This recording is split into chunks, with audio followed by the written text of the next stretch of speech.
L'Évangile de Jean, chapitre 11. Il y avait un homme malade, c'était Lazare de Béthanie, le village de Marie et de sa sœur Marthe. Marie était celle qui versa du parfum sur les pieds du Seigneur et qui les essuya avec ses cheveux. C'était son frère Lazare qui était malade. Les sœurs envoyèrent dire à Jésus, « Seigneur, celui que tu aimes est malade. » À cette nouvelle, Jésus dit, « Cette maladie n'aboutira pas à la mort, mais elle servira à la gloire de Dieu, afin qu'à travers elle, la gloire du Fils de Dieu soit révélée. » Or, Jésus aimait Marthe, sa sœur et Lazare. Quand il eut appris que Lazare était malade, il resta encore 2 jours à l'endroit où il était. Puis il dit aux disciples, « Retournons en Judée. » Les disciples lui dirent, « Maître, tout récemment les Juifs cherchaient à te lapider et tu retournes là-bas. » Jésus répondit, « N'y a-t-il pas 12 heures de jour? Si quelqu'un marche pendant le jour, il ne trébuche pas parce qu'il voit la lumière de ce monde.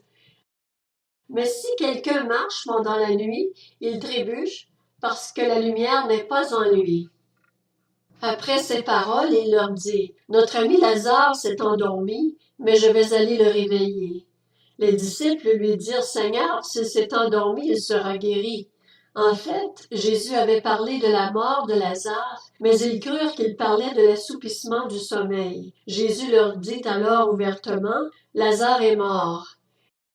Et à cause de vous, afin que vous croyiez, je me réjouis de ce que je n'étais pas là. Mais allons vers lui. » Là-dessus, Thomas, appelé Didyme, dit aux autres disciples, « Allons-y, nous aussi, afin de mourir avec lui. » À son arrivée, Jésus trouva que Lazare était depuis 4 jours déjà dans le tombeau. Béthanie était près de Jérusalem, à moins de 3 kilomètres, et beaucoup de Juifs étaient venus chez Marthe et Marie pour les consoler de la mort de leur frère. Lorsque Marthe apprit que Jésus arrivait, elle alla à sa rencontre, tandis que Marie restait assise à la maison. Marthe dit à Jésus, « Seigneur, si tu avais été ici, mon frère ne serait pas mort. Cependant, même maintenant, je sais que tout ce que tu demanderas à Dieu, Dieu te l'accordera. » Jésus lui dit, « Ton frère ressuscitera. » « Je sais, lui répondit Marthe, qu'il ressuscitera lors de la résurrection le dernier jour. Jésus lui dit, « C'est moi qui suis la résurrection et la vie. Celui qui croit en moi vivra même s'il meurt, et toute personne qui vit et croit en moi ne mourra jamais. Crois-tu cela? » Elle lui dit, « Oui, Seigneur, je crois que tu es le Messie, le Fils de Dieu, qui devait venir dans le monde. » Après avoir dit cela, elle alla appeler secrètement sa sœur Marie en lui disant, « Le Maître est ici et te demande. » À ces mots, Marie se leva sans attendre et alla vers lui. Jésus n'était pas encore entré dans le village, mais il était à l'endroit où Marthe l'avait rencontré. Les Juifs qui étaient avec Marie dans la maison et qui la consolaient, la virent se lever soudain et sortir. Ils la suivirent en disant, « Elle va au tombeau pour y pleurer. » Marie arriva à l'endroit où était Jésus. Quand elle le vit, elle tomba à ses pieds et lui dit, « Seigneur, si tu avais été ici, mon frère ne serait pas mort. » En la voyant pleurer, elle et les Juifs venus avec elle, Jésus fut profondément indigné et bouleversé. Il dit, « Où l'avez-vous mis? » « Seigneur, lui répondit-on, viens et tu verras. » Jésus pleura. Les Juifs dirent alors, « Voyez comme il l'aimait. » Et quelques-uns d'entre eux dirent, « Lui qui a ouvert les yeux de l'aveugle, ne pouvait-il pas aussi faire en sorte que cet homme ne meure pas? » Jésus, de nouveau profondément indigné, se rendit au tombeau. C'était une grotte. Une pierre fermait l'entrée. Jésus dit, « Enlevez la pierre. » Marthe, la sœur du mort, lui dit, « Seigneur, il sent déjà car il y a 4 jours qu'il est là. » Jésus lui dit, « Ne t'ai-je pas dit que si tu crois, tu verras la gloire de Dieu? » Ils enlevèrent donc la pierre de l'endroit où le mort avait été déposé. Jésus leva alors les yeux et dit, « Père, je te remercie de ce que tu m'as écouté.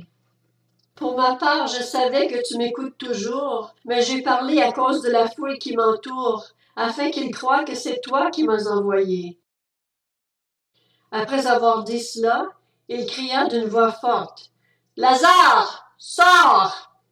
Et le mort sortit, les pieds et les mains attachés par des bandelettes et le visage enveloppé d'un linge. Jésus leur dit, Détachez-le et laissez-le s'en aller. Beaucoup de Juifs qui étaient venus auprès de Marie et qui virent ce que Jésus avait fait crurent en lui. Mais quelques-uns d'entre eux allèrent trouver les pharisiens et leur racontèrent ce que Jésus avait fait. Alors les chefs des prêtres et les pharisiens rassemblèrent le Sanhédrin et dirent, Qu'allons-nous faire? En effet, cet homme fait beaucoup de signes miraculeux. Si nous le laissons faire, tous croiront en lui, et les Romains viendront détruire et notre ville et notre nation. L'un d'eux, Caïphe, qui était grand prêtre cette année-là, leur dit, Vous n'y comprenez rien. Vous ne réfléchissez pas qu'il est dans notre intérêt qu'un seul homme meure pour le peuple et que la nation tout entière ne disparaisse pas. Or, il ne dit pas cela de lui-même, mais comme il était grand prêtre cette année-là, il prophétisa que Jésus devait mourir pour la nation. Et ce n'était pas pour la nation seulement, c'était aussi afin de réunir en un seul corps les enfants de Dieu dispersés. Dès ce jour, ils tinrent conseil pour le faire mourir. C'est pourquoi Jésus ne se montra plus ouvertement parmi les Juifs, mais il se retira dans la région voisine du désert, dans une ville appelée Éphraïm, où il resta avec ses disciples.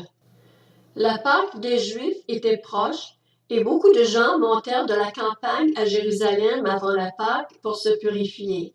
Ils cherchaient Jésus et se disaient les uns aux autres dans le temple, « Qu'en pensez-vous?